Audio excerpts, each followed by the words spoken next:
हम हमेशा आनंदित रहते हैं और ये सोचते हैं कि किस तरह से प्रभु यीशु मसीह हमारे जीवन में और हमारे जीवन के द्वारा उसका नाम हमेशा ऊंचा किया जाए। और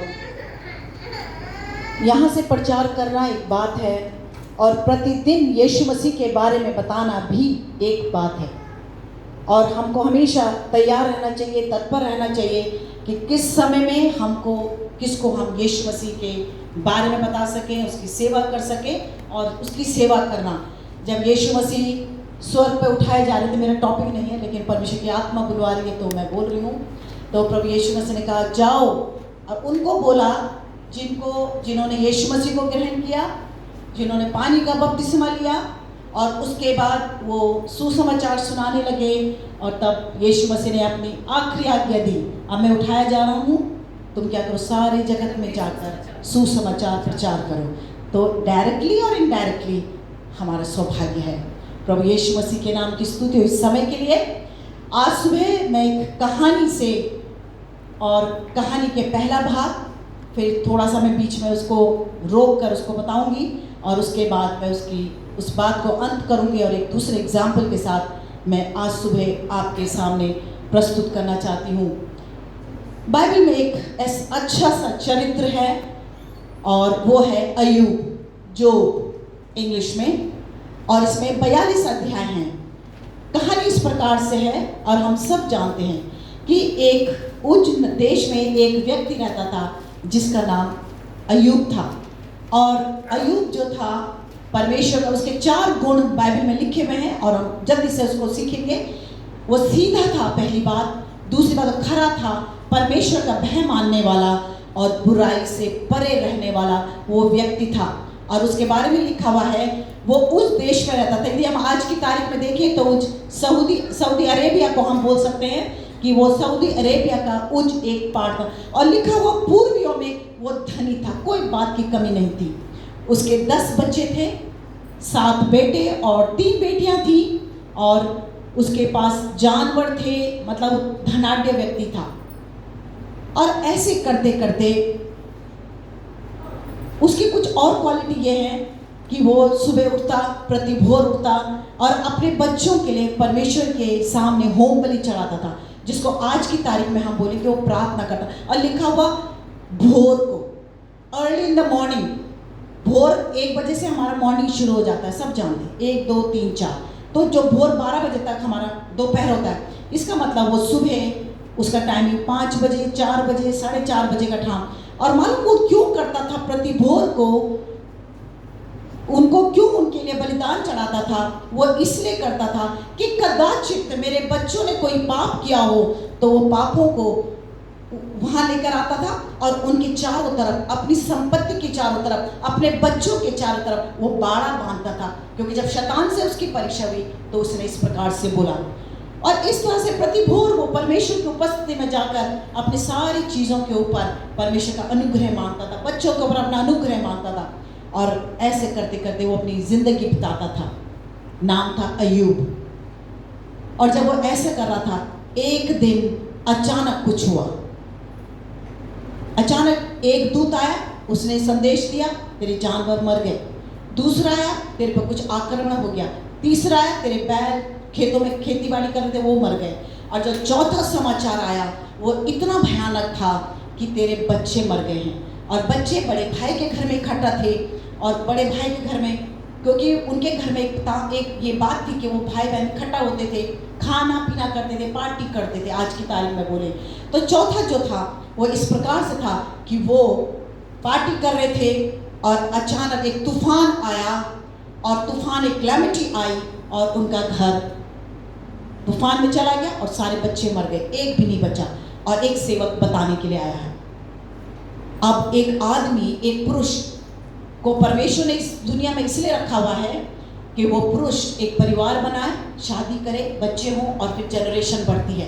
परमेश्वर ने एक पुरुष को ठहराया हुआ है कि वो एक परिवार का मालिक हो। अब जब उसका सब कुछ समाप्त हो गया, अय्यूब ने, उसने एक बात बोली मैं अपने माँ के पेट से नंगा आया था और मैं ऐसा ही लौट जाऊंगा। मतलब मेरा सब कुछ जो मैंने कमाया था, मैं एक धनाढ्य व्यक्ति था, मेरे 10 बच्चे थे, मेरे पास सारी संपत्ति थी, 500 जोड़ी पैर, 500 जोड़ी ये, 7000 ये, है ना, 1000 ये, 4 चीज़ें लिखी हुई हैं गिनती बाइबल में, एक अध्याय में पढ़े अय्यूब की पुस्तक। वो सब चीज़ें एक दिन में तबाह हो गई, एक दिन में। और ऐसे करते करते मैं आज सुबह आपको बड़े परमेश्वर के अनुग्रह से, और इससे मेरा टॉपिक है धैर्य रखना, पेशेंस।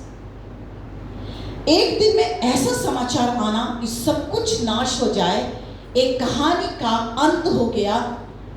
और फिर वो बाद में क्या कह रहा, परमेश्वर ने मुझे दी थी सारी चीजें, परमेश्वर ने लिया, परमेश्वर का नाम धन्य हो। और यहाँ पर बात समाप्त हो गई। और इतना ही नहीं हुआ, आपको मालूम कि क्यों हुआ, वो बात भी मैं आपको बता दूं। वो इसलिए हुआ कि एक दिन शैतान की मुलाकात परमेश्वर से हुई, और परमेश्वर ने बड़े दावे के साथ में लिखा हुआ, यहोवा ने कहा, क्या तूने मेरे दास अय्यूब पर दृष्टि करी? वो इस संसार में खरा, सीधा, परमेश्वर का भय मानने वाला, बुराई से परे रहने वाला व्यक्ति है। तो शैतान ने मालूम क्या बोला, अरे मैं उसको कैसे छू सकता हूँ, उसके चारों तरफ तो बाड़ा बांधा है तूने। पर परमेश्वर ने अलाउ किया, परमेश्वर ने होने दिया कि परमेश्वर का दास दाऊद छुआ जाए। और जब ऐसा हुआ तब शैतान से यहोवा परमेश्वर ने कहा, तू सब कुछ कर सकता है लेकिन उसके प्राण को मत छूना, प्राण पर तेरा कोई अधिकार नहीं। और जब ऐसा बोला, अय्यूब पूरा लिखा हुआ, वहाँ ये नहीं लिखा कि सर से पैर, वहाँ लिखा, बाइबल को ध्यान पड़े, वहाँ लिखा पैरों से लेकर सर तक अय्यूब को फोड़े हो गए, और वो राख की ठिठरे में बैठ गया, राख पे बैठ गया, और धीरे धीरे करके वो अपने दिनों को गिनने लगा। बाइबल एक बात को बताती है जो मुझे बड़ी उत्साहित करती है, मुझे बड़ा धैर्य देती है। लिखा हुआ, इतना होने के बावजूद, सब कुछ बर्बाद हो गया, लेकिन उसने परमेश्वर पर मूर्खता के कारण दोष नहीं लगाया। मूर्खता के कारण उसने परमेश्वर पे ये नहीं बोला, यदि माना यदि ये किसी के साथ होता, कोई दूसरे के साथ, मालूम हो क्या कहता, क्या ये मेरे साथ होना था? क्या परमेश्वर ने ये मेरे लिए रखा था? मैं तो सुबह 4 बजे उठ के होम बलि चढ़ाता हूँ, प्रार्थना करता हूँ, ये करता हूँ, दान देता हूँ, पता नहीं क्या क्या योग करता होगा जो लिखा हुआ नहीं है। मैं तो अपने बच्चों, मेरे बच्चे समर्पित हैं, मेरे बच्चों के साथ ही, मेरे बच्चों को ही मरना था, मेरे सारे 10 पर 1 तो बच जाता, यू नो, कैन बी, एक जानवर के 1 जोड़े बैल तो बच जाते, मेरे धन संपत्ति पता नहीं कितना सोना चांदी उसके पार रहा, कुछ तो बच जाता। लेकिन उस सब कुछ चला गया। लेकिन उसने परमेश्वर पर रत्ती भर में और धीरज से, पेशेंटली वो उस ठेठरे पर बैठ गया। उसके साथ उसके 3 दोस्त थे, बाइबल बताती है, कहानी आगे बढ़ती है। उसके 3 दोस्त थे, और तीनों दोस्तों का नाम लिखा हुआ, तेमानी, एलीपज, शूही, बिल्दद और नामाती। और ये तीनों दोस्त उसके साथ सिर्फ 7 दिन तक ही, बाइबल पढ़िए ध्यान से, 7 दिन तक ही उसके साथ वो शोक कर पाए, 7 दिन तक ही उसके साथ विलाप कर पाए। 7 दिन के बाद 8वें दिन वो भी भाग गए। मेरे साथ निकाले आज सुबह। मैं स्टोरी के बीच हिस्से को आपके सामने रखती हूँ, और स्टोरी के आधे हिस्से को मैं बाद में बताऊंगी। 22 अध्याय अय्यूब की पुस्तक, और इसके 21 पद से लेकर और 30 पद तक मैं आपके सामने एक बात को रखना चाहती हूँ, कुछ भेद की बातों, कुछ वायदों को जो परमेश्वर ने किए। और ये जो पद है यहाँ पर, ये जो अध्याय 22 अध्याय है, ये तीसरा आक्रमण था इस अय्यूब के इस दोस्त का। कई बार दोस्त अच्छे होते हैं, कई बार दोस्त सलाह भी देते हैं, कई बार दोस्त किसी तरह से भी हमारे साथ बात करते हैं। दोस्त बहुत अच्छे होते हैं लाइफ में, जिनके दोस्त होते हैं, कुछ वफादार दोस्त होते हैं। तो ये जो एलीपज है इस 22 अध्याय में, ये तीसरी बार आकर अय्यूब से कुछ बातें बोलता है। और वो क्या बातें बोलता है? 21 पद में कहता है, उससे मेल मिलाप कर, तब तुझे शांति मिलेगी और इससे तेरी भलाई होगी। वो क्या कह रहा है? शायद तूने, वो क्यों कह रहा है सर? पहली बात वो इसलिए कह रहा है कि अभी भी इस तेमानी एलीपज को ये पता है कि मेरे दोस्त ने पाप कर दिया है। अक्सर जिस किसी के साथ कुछ होता है तो मालूम लोग क्या बोलते हैं, शायद इसने कुछ पाप किया हो। और कई बार लोग इतनी जल्दी जल्दी जजमेंट देने लगते हैं, अपने न्याय का अधिकार परमेश्वर को हो, लेकिन मनुष्य क्या करने लगते हैं? न्याय देने लगता है, शायद इसके साथ ऐसा हो, शायद इसके। तो ये भी आकर उसको कह रहा है कि तूने कुछ पाप किया है, अब तू क्या कर, परमेश्वर से मेल मिलाप कर ले, शांति हो जाएगी, तो तेरे जीवन में बहाल हो जाएगा तेरा जीवन, तेरे जीवन में कुछ अच्छा हो जाएगा। बच्चे तो तेरे गए, धन संपत्ति तेरी गई, जानवर तेरे मर गए, लेकिन शायद तू ठीक हो जाएगा, तुझे फोड़े ओड़े हुए हैं, तू ठीक हो जाएगा। क्योंकि फोड़ा होना परमेश्वर के भवन में जाना भी नहीं था, उसके साथ बहुत सारी चीजें अलग थी। दूसरी बात 22 पद में वो कह रहा है, अब उसके मुख से शिक्षा सुन ले और उसके वचन अपने मन में रख। क्यों? तू क्या कर, अभी तूने परमेश्वर की शिक्षा को ध्यान से नहीं सुना है, क्या कर तू उसकी शिक्षाओं पर मन लगा, उसके वचन को ध्यान से सुन, क्योंकि वो उसको पश्चाताप करने के लिए कह रहे हैं। और तीसरी बात, यदि तू सर्वशक्तिमान की ओर फिरकर समीप आए और अपने डेरे से कुटिल काम दूर करे तो तू बन जाएगा। तीसरी बात उनको सलाह दे रहे हैं, और ऐसी सलाह दे रहा है ये तेमानी कि तू क्या कर, अपने आप का मुंह उसकी तरफ फेर ले। तूने अपनी पीठ दिखा दी परमेश्वर को, तूने कुछ पाप कर दिए हैं, तो तू क्या कर, अब अपना मुख परमेश्वर को दिखा, उसकी तरफ फेर ले। रिटर्न टू गॉड, परमेश्वर की तरफ मुड़ जा। तूने परमेश्वर को अपनी पीठ दिखा दी, तूने कुछ गलतियां कर दी हैं, इसलिए तो ये सारा चीज तेरे साथ हो रहा है। तो क्या कर, अपना मुख परमेश्वर की ओर फेर और अपने डेरे से। जब मैं इंग्लिश की बाइबल में हम देखते हैं तो कहीं पर टेंट आया है, तेरा तंबू, तेरा घर जहां तू रह रहा है, कहीं पर इसको बॉडी बोलेगा, शरीर, क्योंकि शरीर परमेश्वर का मंदिर है, परमेश्वर हमारे शरीर में निवास करता है, निवास स्थान है।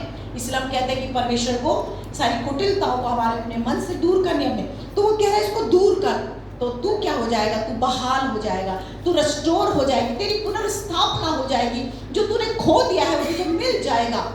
तो तू क्या कर, अभी भी पश्चाताप कर ले, तू अपने लिए पश्चाताप कर, तू बहाल हो जाएगा। और जो भी तूने कुछ गलत काम किए हैं तो अपने शरीर से, अपने प्राण से, अपने पूरे अपने घर से उसको दूर कर दे, दूर कर उसको। और चौथी बात देखो कितनी भयानक बात, चौथी बात बोलता है, तू अपने अनमोल वस्तुओं को धूल पर डाल, वरन ओपीर की कुंदन को नालों के पत्थरों में डाल दे। क्या कर, माना तूने अपने बच्चों को अपना सोना चांदी बनाओ तो गए, जो तेरी चीजें बहुमूल्य थी तूने उनको पकड़ के रखा था वो भी तेरा गया। यदि अभी भी कुछ ऐसी बातें हैं जो तेरे लिए बहुत अनमोल हैं, प्रेशियस हैं, जिनको तू छोड़ नहीं पा रहा है, शायद वो तेरे घर में होंगे अंदर, क्योंकि छत गिरी है ना, तो भाई का घर गिरा था जहाँ पर बच्चे मरे, शायद अब अय्यूब का घर ठीक होगा, सोना चांदी कपड़े और बहुत सारे जेवरात, धनी व्यक्ति था बाइबल बताती है। तो क्या कर, उनको नालों में गिरा दे, नदियों में बहा दे, अपने पास कुछ भी मत रख, क्योंकि क्यों हुआ, यदि तू कुछ रखेगा तो शायद तेरा भला नहीं होगा। तू सब कुछ क्या कर, बहा दे। कुंदन, पुखराज, सबसे महंगा पत्थर, डायमंड, गोल्ड, जो भी तेरे पास में है सब क्या कर, नालों में बहा दे। और तब उसके बाद वायदे लिखे, देखिए 4 बातें अय्यूब को अय्यूब के दोस्त ने वार्निंग में कहा, चेतावनी देकर कहा, लेकिन 25 पद में देखो वो वायदा कर रहा, तब परमेश्वर तेरे लिए क्या करेगा, तब परमेश्वर जो तेरे साथ बुरा हो चुका है उसको परमेश्वर कैसे बदलेगा। और कैसे बदलेगा, पहली बात, तू तब सर्वशक्तिमान आप तेरी अनमोल वस्तु बनेगा और तेरे लिए चमकीली चांदी होगा। 25 पद में यहाँ पर परमेश्वर उसकी बात को और परमेश्वर के वायदों को तेमानी को, एल्पज को बता रहा, जो एक ही नाम है एल्पज, उसको बता रहा कि परमेश्वर तेरा अनमोल रत्न होगा, परमेश्वर तेरा बहुमूल्य, तेरे पत्थर बन जाएगा, तेरे ये परमेश्वर तेरा एक पुखराज बनेगा, परमेश्वर तेरा सोना और चांदी बन जाएगा। क्योंकि भजन संहिता 119 और उसके 17 पद में इस पर 72 पद में इस प्रकार से लिखा है, तेरी दी हुई व्यवस्था मेरे लिए हजारों रुपयों से भी उत्तम है। इसका मतलब वो उसके दोस्त उसको कह रहे हैं कि तू अपना धन और अपनी संपत्ति सिर्फ परमेश्वर को बना ले, जो तूने मटेरियलिस्टिक थिंग रखी है। आपको मालूम है मनुष्य अपने जीवन में जब से वो नौकरी करता है, कमाने लगता है, उसके मन में एक ही डिजायर होती है कि मैं कुछ अचीव कर लूं। ये मनुष्य की एक इच्छा होती है, ये खराब इच्छा नहीं है। हाँ, इस इच्छा में यदि इस इच्छा के कमाने के तरीके गलत हों, इस इच्छा को दूसरी तरह से यदि हम लें तो वो गलत है। लेकिन वो कह रहा है कि तू परमेश्वर को अपना सोना चांदी बना ले। और क्या हो इससे, ऐसा करने से तू क्या होगा, परमेश्वर ही तेरा सोना चांदी होगा। और दूसरी बात कह रहा है वो, परमेश्वर को अपना सुख बना ले। और जब आज हम सुबह आराधना कर रहे थे और मैंने कई गीत जो हम गा रहे थे, मैंने यहाँ अपने इन पॉइंट में यहाँ नोट करे, तो ये सारे शब्दों को हम यहाँ पर देख रहे थे कि कैसे पवित्र आत्मा कोऑर्डिनेट करती है कि जो आराधना के गीत हम गा रहे हैं, जो वचन हमारे सामने आ रहा है, जिसको हम सुन रहे हैं, वो कैसे कोऑर्डिनेट कर रहे हैं। और वो क्या कह रहा है यहाँ पर, दूसरी बात, तू परमेश्वर से सुख पाएगा यदि तू अभी भी तेरा सुख तुझे मिल जाएगा। तेरा शरीर में जो फोड़े हैं, जो तेरे शरीर में जो घाव हो रहे हैं, ये घाव तेरे चंगे हो जाएंगे, क्योंकि तू परमेश्वर को क्या कर, अपना सुख जान। 58 यशाया 14 पद में इस प्रकार से लिखा हुआ, तू यहोवा के कारण सुखी होगा। और एलिपज को ये बात पता थी कि यशाया नबी की पुस्तक में इस प्रकार की भविष्यवाणियां हैं, इस तरह के वायदे हैं परमेश्वर को कि यदि परमेश्वर हमारा सुख बन जाएगा तो हमारे जीवन में सुख बहाल हो जाएगा। इतनी भजन संहिता 37 उसके 14 पद में लिखा हुआ, तू परमेश्वर को अपना सुख का मूल जान तो वो तेरे मनोरथों को पूरा करेगा। यदि आप परमेश्वर को अपना सुख बना लेते हैं, संसार की चीजों को नहीं, मेटेरियलिस्टिक चीजों को नहीं, यदि हम परमेश्वर को अपना सुख का कारण बना लें, अपनी आंखों में ये जान लें कि परमेश्वर ही हमारा सुख है, परमेश्वर ही हमारी शांति है, परमेश्वर ही हमारा चैन है, परमेश्वर ही हमारा सब कुछ, ओवरऑल सारा जो हमारा जीवन का साइकिल है वो परमेश्वर के हाथों में है, तो परमेश्वर हमारा सुख बन जाएगा। तो एलिपज जिसको स्मरण दिला रहा है, यहाँ पर कह रहा है, तब तू सर्वशक्तिमान से सुख पाएगा। 26 पद में लिखा हुआ है, और ईश्वर की ओर अपना मुंह बेखटके उठा सकेगा। तेरा मुंह झुक गया है, शैतान ने आकर तेरा मुंह नीचा कर दिया है, तेरा मुंह झुक गया है, तू अब अपना मुंह नहीं उठा सकता, परमेश्वर सामने तो मुंह नहीं उठा सक रहा है, क्योंकि अय्यूब एक ऐसी स्थिति से गुजर रहा है, वो कुछ बोल नहीं पा रहा है, परमेश्वर में दोष नहीं लगा पा रहा है, अंदर ही अंदर वो करा रहा है, ये मनुष्य करा रहा है अंदर ही अंदर, उसकी पीड़ा है उसको, उसने अपना सारा मालूम नहीं। जो ऐसा मैं सोच रही थी कई बार, मैं जब इसको मनन कर रही थी, मैं कह रही थी, जिस परिवार के चारों तरफ परमेश्वर का अनुग्रह है, क्या उसको शैतान छू सकता है? पर मैं आज आपको उत्साहित करना चाहती हूँ, शैतान छू नहीं सकता। ध्यान रखिए, शैतान छू नहीं सकता। यदि आप अपने परिवार को, आप अपने घर को, अपने कारोबार को, अपनी नौकरी को, यदि आप परमेश्वर के अनुग्रह के बारे में बांधते हैं, परमेश्वर छू नहीं सकता, उसका कोई अधिकार नहीं है, वो अधिकार शैतान को दिया नहीं है परमेश्वर ने। पर परमेश्वर के द्वारा शैतान आपको और मुझको छू सकता है। आपको और मुझको तैयार रहने की जरूरत है। परमेश्वर के द्वारा कब छुएगा परमेश्वर के द्वारा शैतान हमको? जब आप एक अच्छी सी प्यारी सी चाल चलते हैं। और मालूम, ये बात मैंने अक्सर सुना कि यार ये बात सच है। अय्यूब की पुस्तक पढ़ने से मुझे ये बात सच लगी है कि परमेश्वर अपने लोगों को शैतान के द्वारा छुआ सकता है। ध्यान रखें, माइंड माई वर्ड्स, मेरे शब्दों को समझिए। जब वो अय्यूब परमेश्वर के दास को यहोवा की आज्ञा से शैतान छू सकता है, जो परमेश्वर के लोग परमेश्वर के साथ चलते हैं, परमेश्वर के द्वारा शैतान उनके घरों को छू सकता है। लेकिन परमेश्वर का अनुग्रह उससे भी बढ़कर है, उससे भी बढ़कर है। हालेलुया, परमेश्वर का अनुग्रह उससे भी बढ़कर है। और तब आगे लिखा हुआ है, 27 पद में लिखा हुआ है, और तब तू अब उससे प्रार्थना करेगा, वो तेरी सुनेगा और तू अपनी मन्नतों को पूरी करेगा। मतलब वो कह रहा है, एक है जो भी प्रार्थना को सुनने वाला परमेश्वर है। अय्यूब तू बहुत प्रार्थना कर रहा होगा, अय्यूब बहुत प्रार्थना करने वाला व्यक्ति था, कर रहा होगा, लेकिन तू क्या कर, अब परमेश्वर को अपनी प्रार्थना बना दे, परमेश्वर सामने प्रार्थना निवेदन कर, परमेश्वर से मांग, परमेश्वर से बोल, परमेश्वर, क्योंकि 91 भजन संहिता उसके 5 पद में लिखा हुआ है, जब तू पुकारेगा मैं सुनूंगा। जब हम पुकारेंगे अपने कठिन समयों में, परमेश्वर हमारी सुनेगा। शर्त क्या होती है हमारी? एक दिन परेशानी आई, 2 दिन परेशानी आई, 1 महीने परेशानी आई, 1 साल परेशानी आई, 2 साल परेशानी आई, हम अपना धैर्य खो देते हैं। और जब हम अपना धैर्य खो देते हैं तो हम परमेश्वर के जो काम वो हमारे जीवन में करना चाहता है उससे हम अलग हो जाते हैं। आपको मालूम है, जो आज आपका है, जो आज आपका है वो आपका कल नहीं होगा। यदि आप किसी सिचुएशन से जा रहे हैं, किसी बीमारी से जा रहे हैं, किसी परेशानी से जा रहे हैं, किसी समस्या से होकर जा रहे हैं, मैं आपको अय्यूब की कहानी से, जो मेरे आदि कहानी है, मैं ये बताना चाहती हूँ, परमेश्वर आपका कल उत्तम रखा हुआ है। हालेलुया। कब रखा हुआ है उत्तम?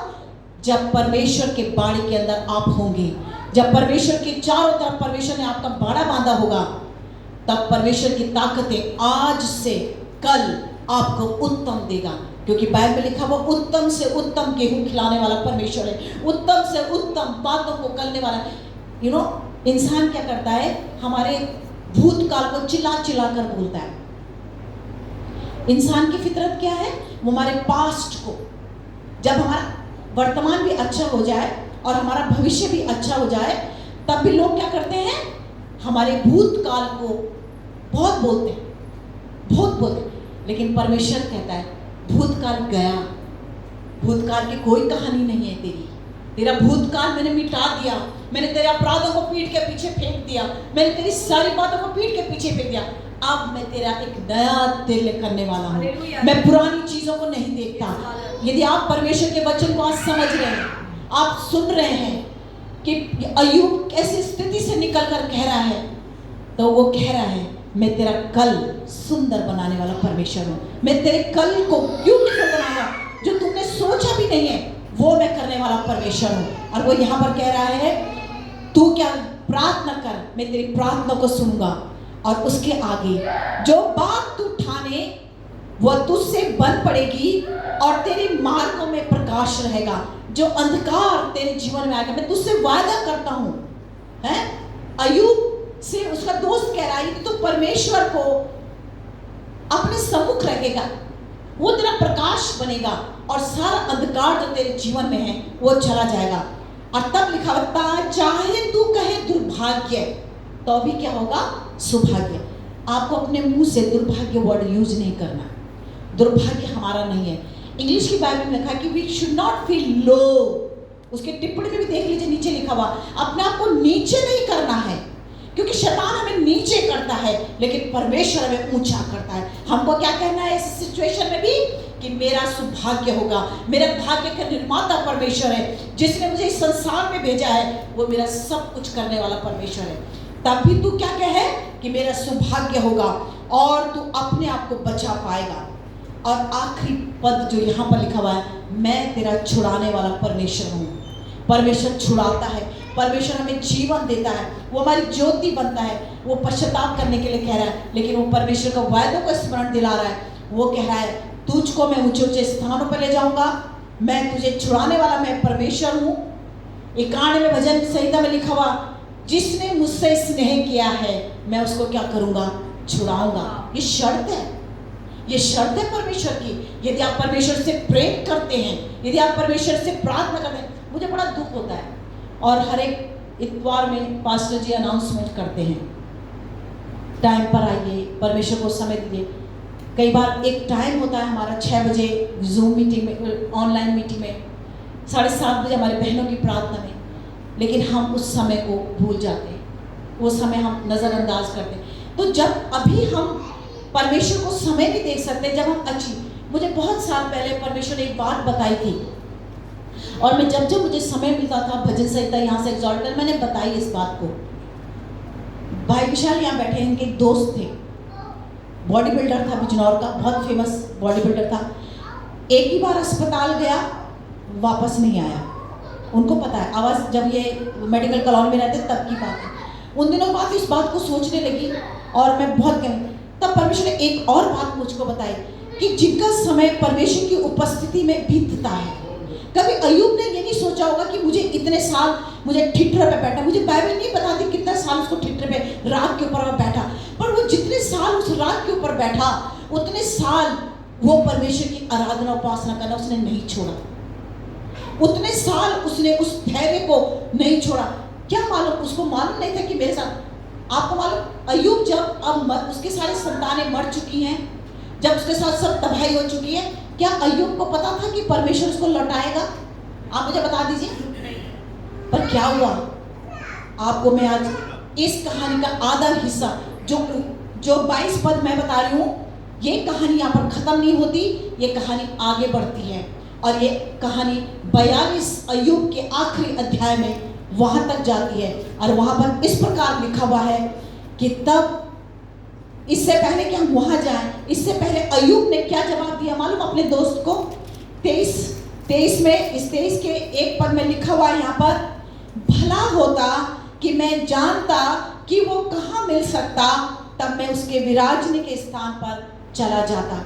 जब तेमानी एलीफज ये सब बातें बोलकर चला गया तो उसका उत्तर, अय्यूब का उत्तर अपने दोस्त के लिए ये था कि यदि मुझे पता होता कि मेरा प्रभु कहाँ मिल सकता तो मैं उसके पास चला जाता।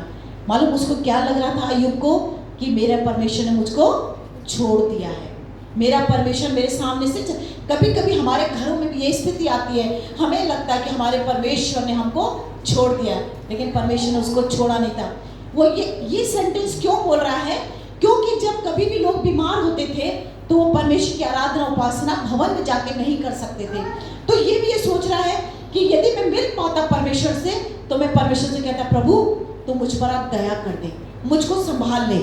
और वो आगे कहता है, जब मेरा प्रभु मुझे तालेगा तो मैं कैसे निकलूंगा? मैं सोने से भी खरा निकलूं। कितना कॉन्फिडेंस!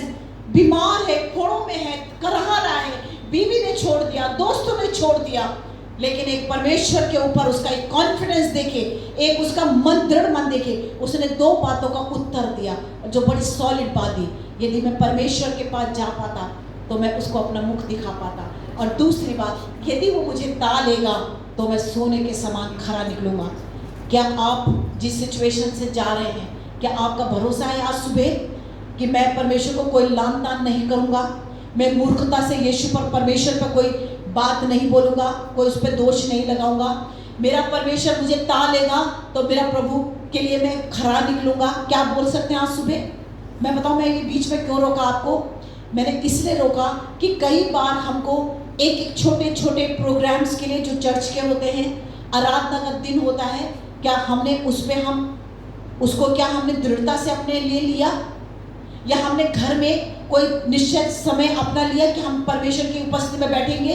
यदि आप ऐसा करेंगे तब आप ये बात कठिन समय में बोल पाएंगे, यदि मेरा प्रभु मुझे तालेगा तो मैं सोने के समान खरा निकलूंगा।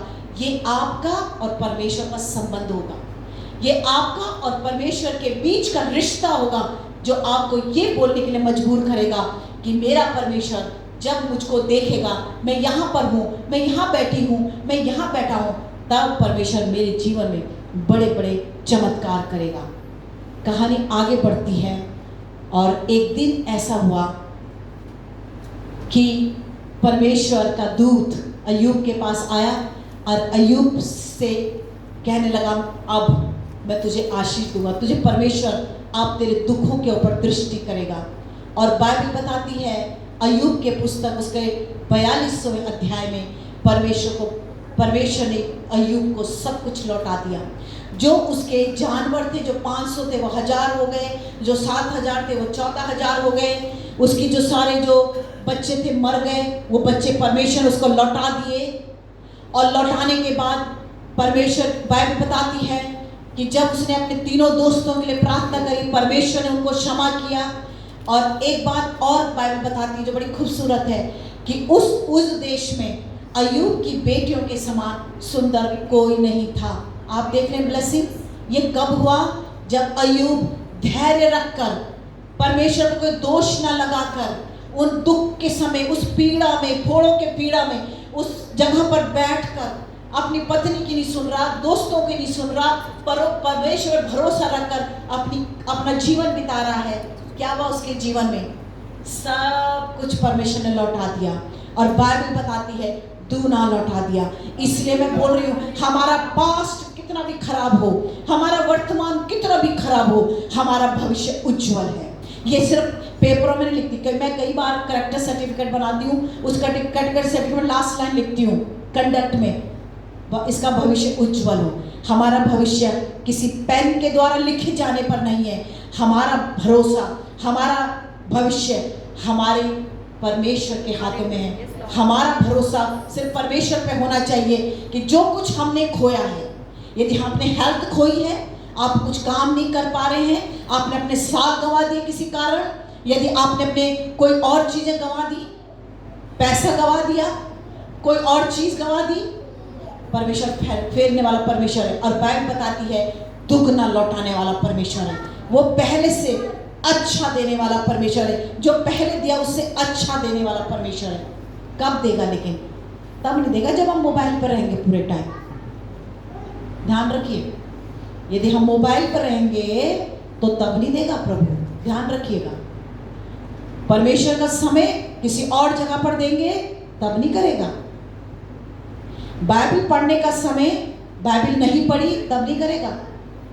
सीधी बात, परमेश्वर बुलवा रहा है मुझे, ये मेरे यहाँ पर मेरे नोट्स में नहीं है, ये मेरे नोट्स में नहीं है, मैं उठा के मेरे पास रखे 4 पेज के नोट्स, इसमें नहीं है, तब नहीं देगा। पवित्र आत्मा बुलवा रही है। जो परमेश्वर का समय है आप किसी और जगह पर देगा तब नहीं करेगा। उपवास का दिन को उपवास जानकर करेंगे, परमेश्वर करेगा। यदि हम परमेश्वर के भवन की इज्जत करेंगे, परमेश्वर करेगा। मैं आपके सामने वो जो भजन संहिता में लिखा हुआ मैं उसको मैं पढ़ देती हूँ आपके सामने। भजन संहिता 91, परमेश्वर ऊंचे ऊंचे स्थानों पर ले जाने वाला परमेश्वर। निकाल मेरे साथ उस बात को, वो हमने बहुत अच्छा प्रचार भी उसके बारे में हमने सुना हुआ है। कब परमेश्वर हमारे जीवन में अद्भुत काम करेगा। भजन संहिता 91 और उसके कुछ बातें जो मैं यहाँ पर पढ़ रही हूँ आपके सामने, ध्यान दीजिए। यहाँ लिखा हुआ, उसने जो मुझसे स्नेह किया है मैं उसको छुड़ाऊंगा। कैसी भी स्थिति से परमेश्वर छुड़ाएगा। मौत की स्थिति से, यदि आप मौत के वादियों में होकर जा रहे, परमेश्वर आपको छुड़ाएगा। और लिखा हुआ, यदि उसने मेरे नाम को जान लिया है मैं उसको ऊंचे स्थान पर रखूंगा, क्योंकि उसने मेरे नाम को जान लिया। आपने यीशु नाम को जान लिया है, आपका ऊंचा स्थान आपका है।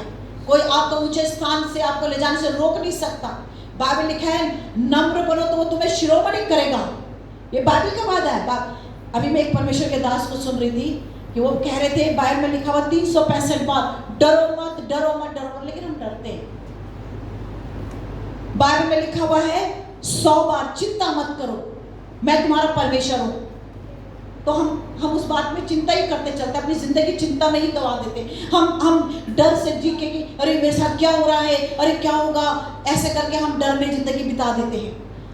वो एक बात बड़ी प्यारी बोल रहे थे, बड़ा मुझे बड़े आश्चर्य में। उन्होंने कहा बाइबल लिखा है नम्र बनो, तो हम नम्र ही नहीं होते। जो लिखा है वो हम नहीं करते, और जो नहीं, जो जिसमें परमेश्वर ने वायदा कर रखा, डरो मत मैं तुम्हारे साथ हूं, मैं ऐसा करूंगा, यहोवा बांधो, दृढ़ बनो, ये करो, वो तो हम करते ही नहीं। वहां हम डरे हुए हैं, हम अपनी जिंदगी से डरे हुए हैं। जब अय्यूब उस दुर्दशा में चला गया, तब अय्यूब को ये नहीं मालूम था कि मेरा परमेश्वर मुझे लौटाने वाला परमेश्वर है। मेरे 10 बच्चे मर चुके एक दिन में, मेरा परमेश्वर मुझे 10 बच्चे देने वाला है। और मेरी बेटियां सऊदी अरेबिया, उस कंट्री में, जॉर्डन में, उज देश में, आप मैप में देखेंगे गूगल में, तो वो ये एरिया था, मेरी बेटियां सबसे सुंदर होंगी। उसको मालूम नहीं था, लेकिन वो सिर्फ क्या कर रहा था, धीरज धर के, धैर्य होकर, परमेश्वर के सामने पेशेंटली परमेश्वर के इंतजार कर रहा था कि परमेश्वर कुछ अच्छा करेगा, क्योंकि मैं परमेश्वर के साथ समय बिता रहा हूं। मोबाइल देखने में नहीं मेरे प्रियो, परमेश्वर के समय को गंवाने में नहीं मेरे प्रियो। प्रार्थना का समय जो आपने निर्धारित करा उसको निर्धारित रखें। यदि आप सुबह उठ के प्रार्थना करते हैं, निर्धारित करें। अय्यूब के जीवन में शैतान परमेश्वर के द्वारा आ सकता है, धर्मी होने के कारण, खरा होने के कारण, बुराई से बैर रखने के कारण, है ना। ऐसा जीवन बिताने वाला व्यक्ति पर मुसीबत आ सकती है, आप और मैं पर भी आ सकती है। आप और मैं भी इस सिचुएशन से जा सकते हैं, पर अंत उसके बाद का छुटकारा आपका और मेरा है। दुगना लौटाने वाला परमेश्वर वायदा करता है, मैं आपके साथ करूंगा। मैं एक बात बोलती हूँ जो मैंने रोकी बीच में, यदि आप अपना समय परमेश्वर की उपस्थिति में बिताएंगे, ये मेरा अपना डायलॉग है और मैं आपको भी बताना चाहती हूँ, आपका समय अस्पतालों में नहीं जाएगा। मेरे प्रियो, लिख लीजिए, डायरी पे लिख लीजिए। यदि आप अपना समय 2.5 घंटा परमेश्वर के साथ प्रतिदिन बिताते हैं, आप 4 घंटा बिताइए, 10 घंटा बिताइए। यदि आप अपने समय को परमेश्वर की उपस्थिति में बिताते हैं, आपका समय अस्पतालों में नहीं जाएगा, आपका समय ऐसी जगहों पर जहाँ पर इंतजार करना पड़ता है वहाँ पर नहीं करना पड़ेगा। क्यों नहीं करना पड़ेगा? क्योंकि परमेश्वर आपके साथ है। परमेश्वर आपसे आप धीरज से उसकी बाट जोड़ें। दिन अच्छे नहीं आएंगे, दिन कठिन आएंगे। अय्यूब के दिन अच्छे नहीं थे, लेकिन परमेश्वर ने दुगना लौटाया। परमेश्वर के नाम की स्तुति हो। कहानी आपको अच्छी लगी होगी कि कठिन समय से परमेश्वर उसको अच्छे समय पे ले गया। कब ले गया? जब उसने कठिन समय में धैर्य रखा। जब कठिन समय में धैर्य रखा, उसको नहीं मालूम था परमेश्वर मेरा लौटाने वाला परमेश्वर है, परमेश्वर वायदों का सच्चा परमेश्वर है। एक छोटी सी कहानी मुझे और याद आती है। अब्राहम का धैर्य भी मिलता जुलता कहीं पर है, क्योंकि परमेश्वर के वचन में लिखा हुआ है। तो मुझे परमेश्वर के वचन के उदाहरण देने मुझे बहुत अच्छे लगते हैं। लोगों के बारे में बहुत कुछ बोल सकते हैं। मेरी लाइफ में भी बहुत ऐसे लोग हैं जिनकी मैं बहुत तारीफ कर सकती हूँ, लेकिन परमेश्वर के वचन की तारीफ करना, परमेश्वर के वचन के लोगों की तारीफ करना, ये बहुत अच्छी बात होती है। और तब लिखा हुआ यहाँ पर अय्यूब 100 साल का हुआ, वायदे के मुताबिक 100 साल तक अब्राहम के बच्चे नहीं हुए, और 100 साल तक उसने इंतज़ार किया। परमेश्वर अपने वायदों से भरा। परमेश्वर ने कहा मैं तुझे तेरे बालू आकाश के तारों के समान, बालू के किंगों के समान मैं तेरे जनरेशन को बनाऊंगा। ऐसे करते करते इसहाक पैदा हो गया, वायदे का पुत्र था, क्योंकि अब्राहम का इस्माइल भी बेटा था। वो वायदों की संतान नहीं था। अब्राहम के और भी संतानें हुई, बाइबल बताती है, लेकिन जो इसहाक था वो वायदे की संतान था। 100 साल में बच्चा मिला, बच्चा पलने बढ़ने लगा, बड़ा हो गया। अब्राहम अपने बेटे को 21 उत्पत्ति की पुस्तक आप पढ़ेंगे, पहला अध्याय में लिखा हुआ, अब्राहम अपने बच्चे को बहुत प्यार करता था, अपने बेटे इसहाक को। लेकिन एक समय परमेश्वर ने आकर चुनौती दे दी, और ऐसी बड़ी चुनौती दी कि जिस चीज़ को हम बहुत प्यार करते हैं, मैं भी अपने बच्चे को बहुत प्यार करती हूँ, अपने मर्सी और आमिन को, और उससे भी ज़्यादा जेडन को प्यार करती हूँ। बहुत प्यार करते हैं हम, माँ बाप बहुत प्यार करते हैं अपने बच्चे को। मैं आपके मन में एक विचार डाला, उससे बढ़कर परमेश्वर आपको प्यार करता है। इससे मुझे नहीं लगता कि और रिश्ते इतने महत्वपूर्ण हैं जैसे माँ बाप का अपने बच्चों से। और ऐसे करते हुए परमेश्वर ने कहा तुझे अपने बच्चे को बलिदान करना है, तुझे अपने बेटे को बलिदान करना है। अब्राहम हिल गया होगा थोड़ी देर के लिए, कह रहा होगा अरे प्रभु तू क्या बात कर रहा है, तूने मुझे बुढ़ापे में संतान दी और तू इसी बुढ़ापे में इस संतान को मुझसे फिर मांग रहा है। जब ऐसा कह दिया तो यहाँ पर एक परख हो गई, धैर्य की परख। जाओ उस मोरिया पहाड़ पर और इसहाक को मेरे लिए बलिदान कर। कुछ नहीं बोला, कुछ सेवकों को लिया, इसहाक को लिया, इसहाक को भी कुछ नहीं बताया और चला गया, मोरिया पहाड़ पे चला गया। कुछ पहाड़ आने वाला है, उनको बोला भैया, सेवकों को बोला तू यहीं रहे, और अपने बेटे को लेकर चलता चला गया। लिखा हुआ बाइबल में उसने एक छुरी ली अपने हाथ में और थोड़ी लकड़ियाँ ली, इनका बड़ा मतलब है, और चलता चला।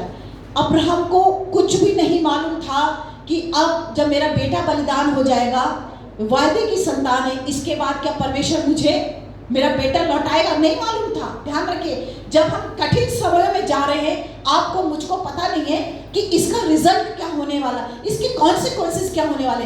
लेकिन आज प्रभु ये सिखा रहा अय्यूब के जीवन से, अब्राहम के जीवन में, हमको धैर्य रखना है, हमको भूलना नहीं है कि जैसे प्रभु ने अय्यूब के साथ किया, अब्राहम के साथ किया, परमेश्वर आपके और मेरे साथ भी कर सकता है। और क्या हुआ? चला गया। इसहाक कहने लगा पापा, बोला होगा उसने पिताजी कहाँ है मेमना, बलिदान का मेमना कहाँ है? बाइबल में लिखा है, ध्यान से पढ़िए। तो मालूम अब्राहम ने क्या उत्तर दिया? वो परमेश्वर अपने आप उपाय करेगा। वेदी बना दी, पहुंच गए मोरिया पहाड़ पर, वेदी बना दी, वेदी पर इसहाक को लिटा दिया। जैसे ही छुरी उठाई, क्योंकि जरा सा भी डाउट नहीं था परमेश्वर, वो अब्राहम की भी बात यही थी, वो भी यही मन में सोच रहा था कि 100 साल में परमेश्वर ने बेटा दिया और अब परमेश्वर ले रहा है, मैं परमेश्वर को बलिदान करो, मेरी प्रिय चीज है, कोई बात नहीं, कोई बात नहीं, ये मेरी परख है, मेरी धैर्य की परख है, कोई बात नहीं। और जैसे ही चाकू उठाया, बाइबल प्रमाण देती है क्या हुआ? एक मेमने का उपाय कर दिया गया और इसहाक की जगह पर मेमने को बलिदान किया गया। आप मानो जब तक मेमना वहां पर नहीं आया, अब्राहम को नहीं मालूम था कि परमेश्वर मेरे लिए मेरे धैर्य का रिजल्ट मुझको ये मिलेगा। अब्राहम तो सिर्फ ये सोच के चल रहा था उस पहाड़ पर कि मैं अपने बेटे को क्या करूंगा, आज बलिदान करूंगा। परमेश्वर ने दिया, परमेश्वर ने लिया, उसका नाम धन्य हो, ये बोलकर मैं वापस। उसने अपनी पत्नी को भी नहीं, सारे को भी नहीं बताया था, माँ को तो दिल ही टूट जाता, लेकिन कुछ नहीं बताया। परमेश्वर उपाय करने वाला है, जो कुछ भी हमने, इसलिए बाइबल में उसको क्या बोला गया है, यहोवा ईरे, पूर्ति करने वाला परमेश्वर। आपकी उन बिगड़ी हुई सिचुएशन में जिसमें हम जा रहे हैं, यदि हम धैर्य रखे हुए हैं, हम धीरज से आगे बढ़ रहे हैं, परमेश्वर हमारे उपाय करेगा। कहां से करेगा, कैसे करेगा, कहां से होगा, कौन करेगा, कौन हमारी स्टोरी के बीच में आएगा, हमें नहीं मालूम। आपकी मेरी भी एक स्टोरी है, हालेलुया।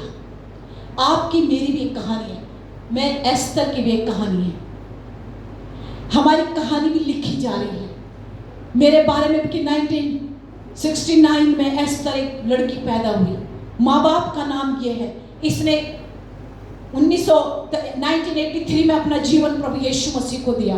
ये 1989 में ये मरने वाली थी, ये बीमारी के बिस्तर में थी।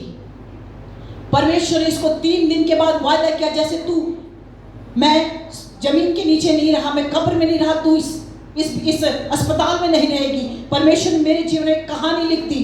1989 में गवर्नमेंट हॉस्पिटल कोटद्वार, वहां से परमेश्वर ने मुझे निकाल लाया। 3 दिन के बाद मैं अपने घर में थी।